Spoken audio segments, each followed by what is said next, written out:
Hey guys, today we're making some chili and this is my second time making it because the first time was terrible. So I started with some butter in my Dutch oven and these chopped veggies that I had. It's just bell peppers, onions, and fresh garlic, and this was really good. So I just sauteed that for a bit. Then I went in with my ground beef. This was too much beef. Use about 2 pounds.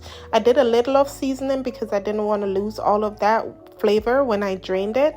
So after draining it, I went in with my paste, my diced tomatoes, and also some sauce. I mixed it around and then I went in with some beans, and I only used 1 can because I didn't want too much beans in it. And I used about 2.5 cups of this broth and then more seasoning. You can add more than that. So I'll list everything down below for you guys. After about 2 hours, this is how it came out. I plated some because I wanted to put some cornbread and do like a casserole, and this was how I added it in the oven. I just followed the direction on the Jiffy box and this is how it came out, guys. This was really good and I'll definitely make this again. It was better than the first time. It's chili season, guys, so go ahead and make you some chili.